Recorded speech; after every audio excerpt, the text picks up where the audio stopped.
सुप्रभात विद्यार्थियों, इतिहास की ऑनलाइन क्लास में आपका स्वागत है। आज हम बीए पार्ट सेकंड के प्रथम प्रश्न पत्र मध्यकालीन भारत के इतिहास के अंतर्गत विजयनगर साम्राज्य की अर्थव्यवस्था का अध्ययन करेंगे। विजयनगर साम्राज्य के ऊपर हमारा एक चौथा वीडियो है, जिसमें आज हम वहाँ की आर्थिक गतिविधियाँ, मुद्राएं, व्यापार, उद्योग, कृषि एवं मंदिरों की आर्थिक गतिविधियों में भूमिका विषय पर आज हम संक्षेप में थोड़ी चर्चा करेंगे। विजयनगर साम्राज्य आर्थिक दृष्टि से समृद्ध था। विदेशी यात्री जो उस काल में विजयनगर की यात्रा पर आए, जैसे इतालवी यात्री निकोलो कोंटी, पुर्तगाली यात्री डोमिंगो पायस, फारसी राजदूत अब्दुल रज्जाक आदि ने विजयनगर राज्य की समृद्धि का वर्णन किया है। विजयनगर साम्राज्य की समृद्धि का कारण कृषि, उद्योग, व्यापार व वाणिज्य की समृद्धि थी, जिसके कारण वहाँ आम जनता के पास भी आवश्यकता की सभी वस्तुएं उपलब्ध थी। राज्य की आर्थिक स्थिति अच्छी थी और प्रचुर मात्रा में लोगों के पास सोने चांदी की वस्तुएं होने का उल्लेख अब्दुल रज्जाक करता है। कृषि राज्य की उन्नति का महत्वपूर्ण कारण था। कृषि की प्रगति पर ही उद्योग, व्यापार एवं विदेशी व्यापार निर्भर करते थे। राज्य भी कृषि की उन्नति के लिए प्रयास करता था, क्योंकि कृषि की उन्नति से राज्य को आय होती थी। राज्य की आय का मुख्य साधन भूमि से वसूला जाने वाला कर था, जो कि उपज का 1/3 से 1/6 तक उस समय वसूला जाता था। प्रमुख फसलें जो उस समय उत्पादित होती थी, उनमें चावल, दालें, चना, जौ और तिलहन प्रमुख थी। नील और कपास की खेती भी की जाती थी, जिनका कि निर्यात किया जाता था। कर्नाटक में इलायची खूब पैदा होती थी। केरल के तटों पर काली मिर्च, अदरक और नारियल भी खूब उत्पादित होता था, जिनका कि विदेशों को निर्यात किया जाता था। भूमि की पैमाइश के आधार पर राज्य लगान निर्धारण करता था, और लगान जो है वो नकद और जिन्स दोनों रूपों में वसूला जाता था। नकद लगान को सिद्ध दाय कहा जाता था। सिंचाई के साधनों का विस्तार करने वाले लोगों को राज्य कर मुक्त भूमि प्रदान करता था। नदी पर बांध बनाकर नहरें निकाली जाती थी। विजयनगर के शासकों ने तुंगभद्रा नदी पर नहरें बनाई, बड़े बड़े तालाबों का निर्माण और उनकी मरम्मत करवाई, जैसा कि अभिलेखों में हमें उल्लेख मिलता है।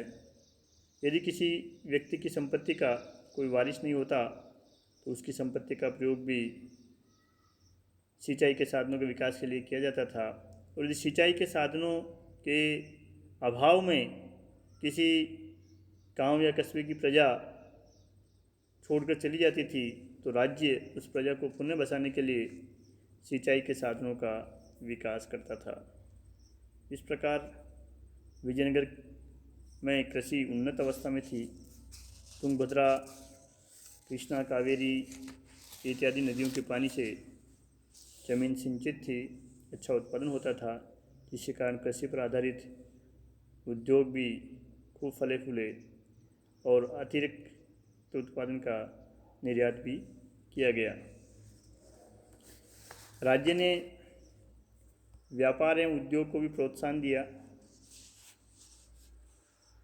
कृषि की उन्नति से देशी विदेशी व्यापार फला फूला। पश्चिमी तट, जिसे मालाबार तट कहते हैं, केरल वाला इलाका, यहाँ पर कालीकट, जिसका वर्तमान नाम कोझिकोड है, उस समय विजयनगर का प्रमुख बंदरगाह था। फारसी यात्री अब्दुल रज्जाक ने तो विजयनगर में 300 तक बंदरगाह होने का उल्लेख किया है। हो सकता है अतिशयोक्ति हो इसमें, फिर भी इससे हम अनुमान लगा सकते हैं काफ़ी बंदरगाह विजयनगर साम्राज्य में उस समय विद्यमान थे। उनके हिंद महासागर के अनेक द्वीपों से भी व्यापारिक संबंध थे। विजयनगर साम्राज्य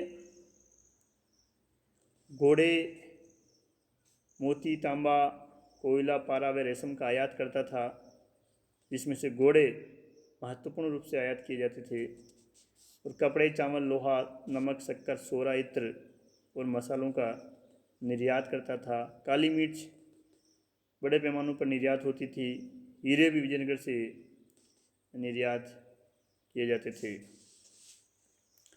विजयनगर का जो विदेशी व्यापार है वो मलाया, बर्मा, चीन, अरब देश, ईरान, पुर्तगाल, अफ्रीका और एबिसिनिया तक होता था। बारबोसा ने लिखा है कि दक्षिण भारत के जलयान मालदीव में बनते थे और उन्हें जलयान कला का अच्छा नॉलेज था। राज्य के अंदर आंतरिक व्यापार भी उन्नत अवस्था में था। सामान खच्चर, बैलगाड़ी व गधों से एक स्थान से दूसरे स्थान पर ले जाया जाता था। नगरों में नियमित रूप से मेले लगते थे जहां व्यापारी अपना माल बेचते थे। मेलों की व्यवस्था व्यापार संघों द्वारा की जाती थी और इन व्यापार संघों के अध्यक्ष को पट्टन स्वामी की संज्ञा दी जाती थी। वस्त्रों की बुनाई, खनन एवं धातु शोधन विजयनगर राज्य के प्रमुख व्यवसाय थे। धातु कर्म व्यवसाय काफ़ी उन्नत अवस्था में हमें उस काल में होने का उल्लेख प्राप्त होता है। राज्य कृषि, व्यापार और उद्योग के अलावा अन्य व्यवसायों से भी कर वसूल करता था। राज्य गडरियों, बढ़इयों, धोबियों और नाइयों से भी कर वसूला करता था। मछुआरे, तेल बेचने वाले, संगीतकार और वेश्याओं को भी उनके व्यवसाय के अनुसार कर देना पड़ता था। सदाशिव राय के अभिलेखों से पता चलता है कि उसने नाइयों को व्यवसाय कर से मुक्त कर दिया था। विवाह कर विजयनगर में वसूला जाने वाला एक अनोखा कर था, जो विवाह के आयोजन के आकार एवं विवाह में खर्च किए जाने वाले धन के अनुसार वर एवं वधू दोनों से वसूल किया जाता था। पर विधवा विवाह जो है वो कर मुक्त थे। बाद में तुलु वंश के कृष्णदेव राय ने विवाह कर को समाप्त कर दिया था क्योंकि काफ़ी अलोकप्रिय था। तो विधवा विवाह वर एवं वधू से नहीं वसूला जाता था। राज्य मकान, पशुओं एवं संपत्ति पर भी कर लगाकर राजस्व इकट्ठा करता था। अब्दुल रज्जाक तो यहाँ तक लिखता है कि वेश्याओं पर लगाए जाने वाले कर से 12,000 फनम की आय होती थी, जिसे नगर रक्षक की सहायक पुलिस व्यवस्था पर खर्च किया जाता था। एक बार यह नेट में और IAS फ्री में आया हुआ सवाल है कि वेश्याओं पर लगाए जाने वाले कर को कहाँ खर्च किया जाता था विजयनगर साम्राज्य में। तो थोड़ा ध्यान रखना है कि यह पुलिस व्यवस्था पर, विजयनगर की पुलिस व्यवस्था पर यह कर खर्च किया जाता था। विजयनगर की मुद्रा प्रणाली के बारे में हम देखें तो वहाँ स्वर्ण एवं चांदी की दोनों ही मुद्राएं प्रचलित थी। स्वर्ण मुद्राएं वहाँ काफ़ी मात्रा में प्रचलित थी और विजयनगर का सर्वाधिक प्रचलित जो स्वर्ण सिक्का था उसे वराह कहा जाता था, जो तोल में 52 ग्रेन का होता था। विदेशी यात्रियों ने वाराह को हूण, परदोष या पगोड़ा के रूप में लिखा है। फणम तथा प्रताप भी चांदी के सोने के छोटे सिक्के थे। फणम का तोल 5 ग्रेन व प्रताप का तोल 26 ग्रेन तक होता था। तार चांदी का छोटा सिक्का था। हरिहर के स्वर्ण सिक्कों पर हमें हनुमान एवं गरुड़ की आकृति अंकित मिलती है, तो तुलु वंश के सिक्कों पर बैल, गरुड़, उमा महेश्वर, वेंकटेश और बालकृष्ण की आकृतियाँ अंकित थी। अरविंदु वंश के सिक्कों पर वेंकटेश, शंख एवं चक्र अंकित मिलते हैं। तिरुमल के सिक्कों पर वाराह का अंकन मिलता है। विजयनगर राज्य के पश्चिमी तटों पर क्रूजेडो, दिनार, फ्लोरीन व डुकेट आदि विदेशी मुद्राएं भी प्रचलित थी। क्रूजेडो पुर्तगाल की, दिनार फारस की, फ्लोरिन व डुकेट इटली की मुद्राएं थी। क्योंकि विदेशी व्यापारी वहाँ नियमित रूप से आते जाते थे, वह उन देशों की मुद्राओं में व्यापार करते थे, इसलिए इन मुद्राओं को भी मान्यता दी गई। विजयनगर की अर्थव्यवस्था की जो महत्वपूर्ण विशेषता है वो है मंदिरों का आर्थिक गतिविधियों में भाग लेना। विजयनगर राज्य में मंदिरों की स्थिति एक भूस्वामी के रूप में थी। शासक लोग मंदिरों को अनुदान के रूप में गांव देते थे, तो जिन्हें देवदान गांव कहा जाता था। अर्थात देवदान गांव वो थे जो मंदिरों को अनुदान के रूप में प्राप्त होते थे या दिए जाते थे। देवदान गांवों की आय से मंदिर के कर्मचारियों को वेतन दिया जाता था, उनका पोषण किया जाता था। कभी कभी शासक स्थानीय के क्षेत्र से मंदिरों को कर वसूली का अधिकार भी दे देते थे। कृष्णदेव राय ने भोजमंडलम में शिव और विष्णु के मंदिरों को 10,000 वाराह कर के रूप में वसूल करने का अधिकार दिया था। मंदिर बैंक का भी कार्य करते थे और ज़रूरतमंद व्यक्तियों व ग्राम सभाओं को ऋण दिया करते थे। यदि ऋणी व्यक्ति अपना ऋण नहीं चुका पाता था तो वह मंदिर के पास अपनी कुछ भूमि रखकर या मंदिर को कुछ भूमि बेच करके उस ऋण से मुक्त हो सकता था। मंदिरों ने लघु उद्योगों को भी प्रोत्साहन दिया। मंदिरों द्वारा बुनकरों को विशेष संरक्षण देने के उल्लेख हमें अभिलेखों में प्राप्त होते हैं।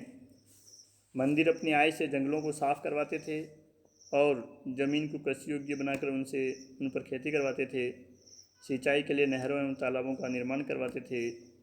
तिरुपति मंदिर द्वारा प्राप्त नकद अनुदानों का प्रयोग सिंचाई कार्यों में करने का उल्लेख हमें मिलता है। श्रीरंगम मंदिर में नकद अनुदानों का प्रयोग तिरुचिरापल्ली के व्यवसाय संघों को व्यावसायिक ऋण प्रदान करने में किया जाता था। इस प्रकार मंदिरों ने न केवल कृषि भूमि का विकास किया, कृषि की उन्नति के लिए सिंचाई की सुविधाएं बढ़ाई, वरन लघु उद्योगों को धन की पूर्ति भी या उनके लिए धन की जो आवश्यकता थी उसकी व्यवस्था भी मंदिरों ने की। निश्चित रूप से मंदिरों का ये कार्य जो है उस काल में प्रशंसनीय था कि उनके पास जो अतिरिक्त धन था उसका प्रयोग वे खेती एवं व्यावसायिक गतिविधियों को बढ़ाने के लिए करते थे, जिससे लोगों को रोजगार मिलता था। जय हिंद। यह था हमारा विजयनगर साम्राज्य के ऊपर चौथा वीडियो। अब इसी के साथ विजयनगर साम्राज्य के बारे में हमने जो जानकारी ली, विजयनगर के प्रमुख शासकों के बारे में, यानी इसकी राजनीतिक व्यवस्था के बारे में, विजयनगर की शासन प्रणाली के बारे में, विजयनगर की सांस्कृतिक विकास के अंतर्गत इसकी सामाजिक, धार्मिक, कलात्मक एवं स्थापत्य संबंधी एवं उन्नति एवं विकास के बारे में, तथा इसकी अर्थव्यवस्था या आर्थिक गतिविधियों के बारे में। तो इन 4 वीडियो में हमने विजयनगर साम्राज्य के सभी पक्षों का विवेचन करने का प्रयास किया है। और विश्वविद्यालय परीक्षा के साथ साथ कंपटीशन एग्जाम में जो महत्वपूर्ण प्रश्न पूछे जाते हैं विजयनगर साम्राज्य से संबंधित, उनको भी सम्मानित करने का प्रयास मैंने PDF नोट्स और इस वीडियो में करने का प्रयास किया है, जो निश्चित रूप से ही आपके लिए उपयोगी होंगे। जय हिंद।